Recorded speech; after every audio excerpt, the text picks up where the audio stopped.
Madame, Messieurs, nous sommes de retour à notre magazine de télévision. J'espère que vous êtes de bonne humeur. On garde le sourire avec l'éveil du soleil qui, comment dirais-je, qui alimente un petit peu notre paysage de plus en plus. Nous recevons à l'émission aujourd'hui le professeur Norman Cornett qui est avec nous. Nous parlons des arts et nous parlons évidemment de leur rôle, évidemment, dans l'éducation. Bonjour, professeur Cornett. Bonjour, monsieur Ngaka. Rebonjour, c'est encore une fois un grand plaisir que de vous avoir encore une fois à notre magazine de télévision. C'est réciproque. Oui, juste pour nous remettre un peu dans le bain, on va vous représenter un peu, juste pour situer un petit peu nos téléspectateurs. Alors, je vais devoir vous demander ma question classique, que l'on connaît déjà. Qui êtes-vous? Alors, il y a 38 ans, j'ai créé une nouvelle approche à l'éducation dont les arts constituent l'axe. Parce que je me suis posé la question que comment est-ce qu'on apprend? Comment pourrait-on mieux apprendre? Et je me suis rendu compte qu'il y avait une approche réductrice à l'éducation, c'est-à-dire lire, apprendre par cœur et répéter. Donc ce cycle, c'était englober toute l'éducation. Or, l'éducation, à mon humble sens, va de pair avec la condition humaine. D'accord. Et elle est pluridisciplinaire, pluridimensionnelle. D'accord. Professeur Cornett, je me permets ici de vous poser ma première question. Je situe un petit peu, comment dirais-je, le format même que vous venez de nous présenter. C'est-à-dire, dans l'éducation, nous parlons de la lecture, nous parlons aussi soit apprendre par cœur, donc, et aussi être attentif à ce que le professeur raconte devant, donc retenir, noter. Il est Dieu, il a les connaissances normales et on a les lectures. Et en fait, quelque part, c'est ce que moi j'ai reçu. Chez les pères jésuites, et je trouvais ça terrible, je trouvais ça très dur à l'école secondaire particulièrement, il fallait apprendre par cœur. Soit en latin et tout, il fallait, et même reproduire des fois ce que le professeur a dit. Durant certains tests, certains examens, le professeur demandait vraiment des questions précises par rapport à ce qu'il avait dit dans son cours. Donc, si vous n'avez pas participé au cours, vous avez des sérieux problèmes. Or, vous remettez en question cette méthode de formation. Pourtant, les pères jésuites vous diraient, mais lorsque quelqu'un vient, il ne sait pas. Il ne sait pas. Donc, on lui fournit le plus d'informations possible, quitte à ce qu'il apprenne même par cœur, sans qu'il comprenne même. Et on lui balance ça, on lui donne ça. Après, plus tard, lui-même, il va dépouiller un peu, il va comprendre. Il y a certains éléments, le fait qu'il a appris par cœur, il n'aura pas d'effort à faire pour aller chercher parce qu'il l'aura appris par cœur. Moi, je m'en sers aujourd'hui dans tout ce que je fais. Alors, vous remettez carrément en question cette manière de faire. Que proposez-vous? Tout à fait. Donc, mon approche dialogique, en fait, le premier principe, comme on dit en philosophie, c'est que l'éducation n'est pas à sens unique. Ce n'est pas le prof, de façon magistrale, qui parle et comme si les étudiants étaient des verres vides, puis des contenants vides, puis là, le prof va le remplir, puis l'étudiant va le verser lors de l'examen. Mon approche dialogique constitue la réalité que l'éducation se fait non pas à sens unique, mais il s'agit d'une interaction, il s'agit d'un dialogue. Ça se fait à deux sens, de sorte que les étudiants ont partie prenante dans leur propre éducation. C'est même un enfant de 18 mois, Monsieur Ngaka, et je me souviens très bien une fois, je frappais à la porte d'une maison, et un enfant de 18 mois a ouvert la porte. Et cet enfant, donc c'est pré-verbal, pré-linguistique, pré-littéral, cet enfant énonçait des sons blablabla. Je ne savais pas ce que cet enfant de 18 mois voulait me dire, mais je savais que cet enfant avait beaucoup à dire dès l'âge de 18 mois. Donc j'estime qu'il faut favoriser un espace narratif où l'étudiant peut conter son histoire, où l'étudiant peut dire ce qu'il ou ce qu'elle a vécu, ce qu'il ou elle a ressenti, et quel est son regard, sa perspective, son avis, son ressenti, tout ça. Donc, pour moi, c'est ce dialogue, cette interaction, cette tension dynamique qui est le locus classicus de l'éducation. Professeur Cornette, je crois, à moins que je ne m'abuse, je crois que vous avez enseigné à la Sorbonne, n'est-ce pas? On m'a invité à faire des cours. Invité oui. à la Sorbonne. Bien. C'était pendant la pandémie, par Zoom.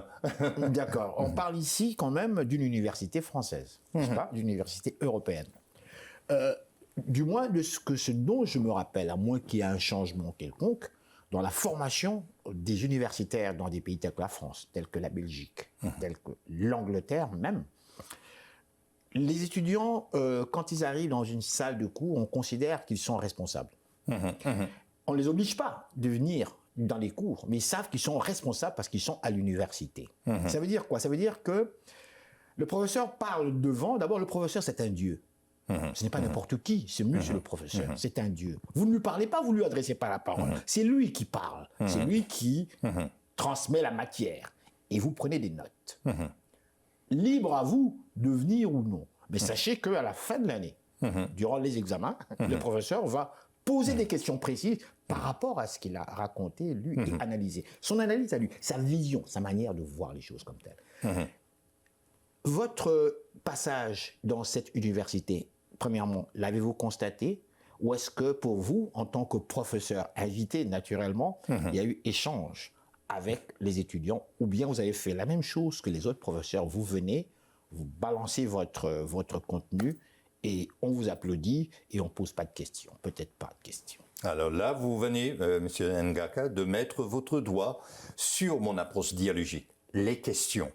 Or, les questions, et c'est même le principe opérateur de mon approche dialogique, le voici. Il n'y a qu'une mauvaise question, celle qu'on ne pose pas. Or, questionner, c'est l'engin, c'est la force motrice de l'éducation. Donc, nous, on doit garder en tête, en tant que professeur, éducateur, pédagogue, dans quelle mesure est-ce qu'on favorise, on incite même aux questions, au questionnement, à s'interroger. Et là, ça se fait à deux sens. Et vous savez, tant et aussi longtemps que l'éducation reste purement passive, je suis assis, et ça, dans les universités, heure après heure, pendant 3 heures, 6, 8 heures. Et là, tant et aussi longtemps que l'éducation reste purement passive, eh bien, là, on doit se demander, mais quelle part est-ce que l'étudiant a dans sa propre éducation? Donc, je propose que l'éducation, au lieu d'être passive, qu'elle soit active, et active aussi bien de la part des étudiants que de la part du professeur. Savez-vous ce que vous dites là, je trouve ça très très intéressant parce que personnellement, je l'ai vérifié avec des étudiants étrangers qui m'aident d'ailleurs comme tel et à qui je posais cette question. Mais dites-moi, comment trouvez-vous l'approche des professeurs? Il dit, on aime ça ici. Parce que ici, d'abord, le prof, on le tutoie, c'est un. Deux, il devient comme notre ami. On peut échanger. Il y a en fait l'interaction. On peut ne pas être d'accord avec, parce qu'on peut aller vérifier avec Internet et tout et tout. Donc, et déjà, le travail du professeur devient très difficile. Là, en ce moment-là, parce que le prof doit vraiment être bien blindé pour être en mesure de donner les bonnes réponses et non pas les mauvaises. Alors, je ne sais pas. Je trouve que ce que vous dites là, c'est vraiment extraordinaire. C'est tout à fait révolutionnaire. Ce sont les étudiants qui devraient être contents par rapport à cela. Mais quelle est la raison d'être? Est-ce que c'est réaliste? Oui, c'est réaliste puisque je l'ai fait pendant 15 ans. Et je suis toujours en contact avec mes étudiants qui sont maintenant des médecins, voire des médecins spécialistes, des avocats, eux-mêmes des professeurs. Mais quelle est la raison d'être de l'université? C'est de susciter un débat d'idées. Or, un débat d'idées veut dire que ce n'est pas un monologue. Qu'est-ce qui se passe la plupart du temps dans les salles universitaires? c'est un monologue, puis ça se fait pas à deux sens. Donc je dis, il faut viser un dialogue entre le prof et l'étudiant, voire une expérience polyphonique, c'est-à-dire qu'on entend toutes les voix dans la salle de classe, qu'on devient un chœur qui chante, mais un chœur de connaissances, d'idées et de questions. Professeur Cornette, vous teniez à parler des arts, le lien avec les arts, et je vous ramène sur justement votre sujet. Mais pourquoi les arts? Eh bien, M. Ngaka, ce qui démarque les êtres humains de toutes les autres créatures sur la planète Terre, c'est la pensée créative et l'expression créative. Et je vous donne un exemple. La pensée créative et l'expression créative. Et je vous donne un exemple. Oui, le symbole même du Canada, c'est le castor. J'adore ces bêtes. Et le castor est excellent ingénieur. Mais le castor fait le barrage à peu près de la même façon que le castor soit au Québec, que le castor soit au Manitoba, que le castor soit en Colombie-Britannique ou ailleurs dans le monde. Mais prenez l'environnement bâti des êtres humains, prenez l'architecture des êtres humains, prenez les habitats, voire les maisons, les résidences des êtres humains. Nous, on peut les faire de mille et une façons, puisqu'on est des êtres créatifs. Or, c'est ça la pierre de touche de la condition humaine, la créativité, la pensée créative, l'expression créative, de sorte que dans la salle de classe, on doit surtout promouvoir, nourrir, développer, cultiver même la pensée créative et l'expression créative. La pensée créative, l'expression créative. Professeur Cornette, dites-moi, que répondez-vous à... Je ne citerai pas le pays, je ne citerai ni le lieu comme tel, mais il y a une vision qui émerge de plus en plus et qui dit, voilà, pourquoi parler de la pensée créative? Pourquoi? C'est trop compliqué, on n'a pas le temps, on copie. On copie et on améliore. On copie parce que ça marche. On ne copie pas parce que ça ne marche pas, on copie parce que ça marche et on l'améliore. Il y a des pays qui le font. Tout à fait. Et qui font une forte compétition actuellement au sein de l'échiquier économique international. Tout à fait. Alors, que répondez-vous à cette forme de pensée qui semble fonctionner et qui, particulièrement, viennent des pays que l'on considérait par le passé comme étant des pays en voie de développement, c'est-à-dire des pays du tiers-monde? Mais je dirais dans un premier temps, l'éducation doit aussi répondre à ce qu'on appelle en psychologie les besoins affectifs des étudiants. Et je vous donne un exemple. Ici même, à Montréal, au Québec, et ça, on m'invite souvent dans les facultés de sciences de l'éducation, on doit constater qu'on a un des plus hauts taux de décrochage dans l'Occident. Au niveau de l'université, vous voulez dire? Au niveau de l'école secondaire. Mais comment l'expliquez-vous?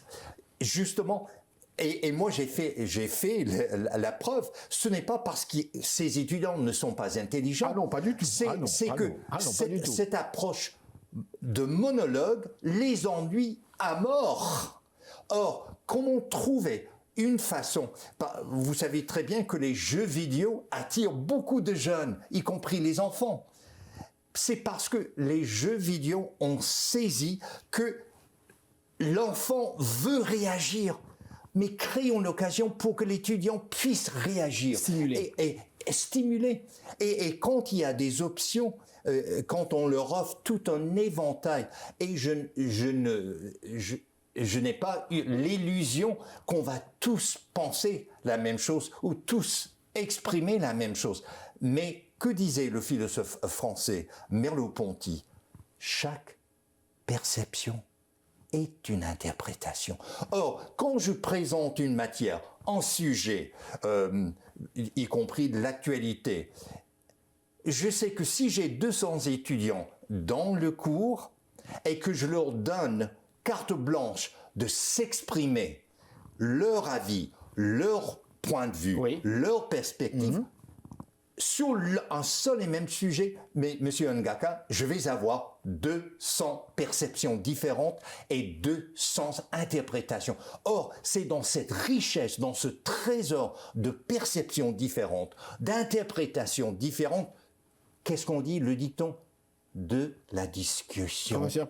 De la discussion jaillit la lumière. Est-ce que les étudiants ont-ils toujours le courage de s'exprimer, en fait, de parler vraiment, de présenter leurs pensées ou leur point de vue de manière objective. Je veux dire par là, par rapport à ce qu'ils pensent réellement. Ou bien, très bonne question. Ou bien devant un professeur d'université, n'est-ce pas, qui connaît, qui a lu, parce que je me rappellerai toujours de ce professeur qui nous disait toujours, je ne suis pas meilleur que vous. La seule différence, c'est que moi, je lis plus que vous. Donc j'en sais un peu plus. Alors, l'étudiant, ont-ils toujours ce courage de débattre franchement et objectivement? Mais là, vous êtes sur le point le plus pratique. Pourquoi ai-je créé cette approche dialogique il y a 38 ans?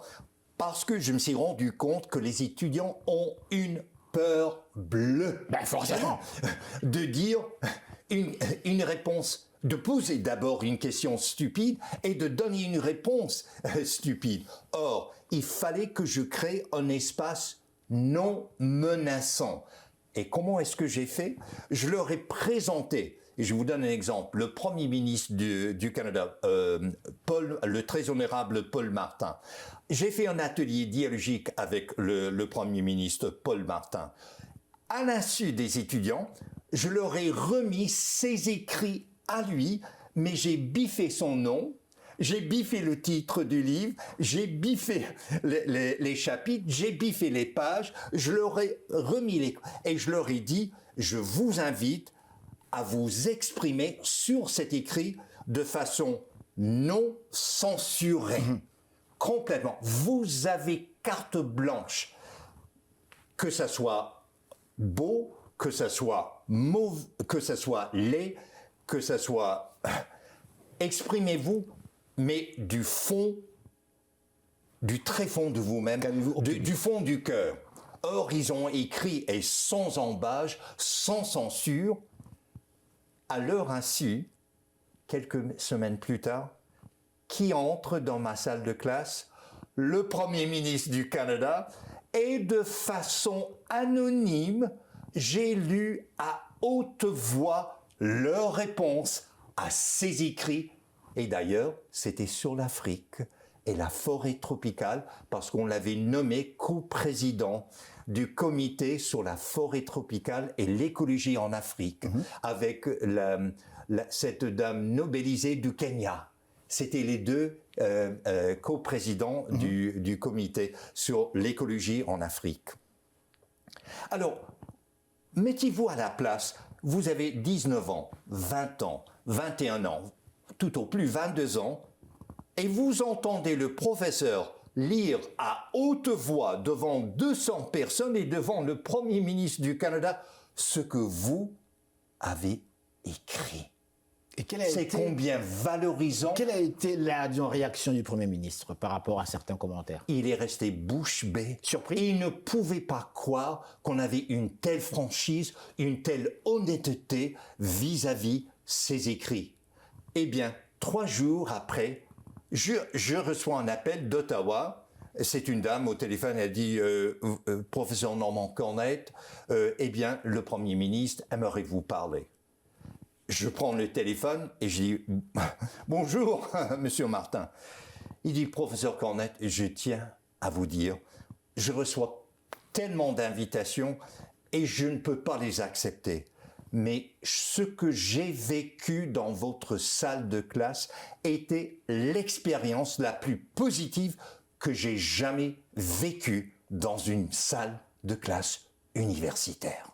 Professeur Cornette, le temps passe tellement vite à la télévision, vous le savez, ce n'est pas votre première expérience. Je vais synthétiser. Qu'est-ce que le public qui nous a suivis jusque-là peut retenir par rapport à notre conversation? Je vous laisse aller. Communiquer à l'étudiant une confiance en soi-même, que cet étudiant peut faire face même au Premier ministre du Canada. Et c'est d'autant plus actuel puisqu'on est en période électorale. Professeur Cornet, nous allons vous dire merci. Merci. Ça n'est pas la dernière fois qu'on vous reçoit. Merci à vous, Monsieur Ngaka. Merci. Voilà, madame, monsieur, restez là. Nous sommes de retour tout de suite après ces réclames publicitaires.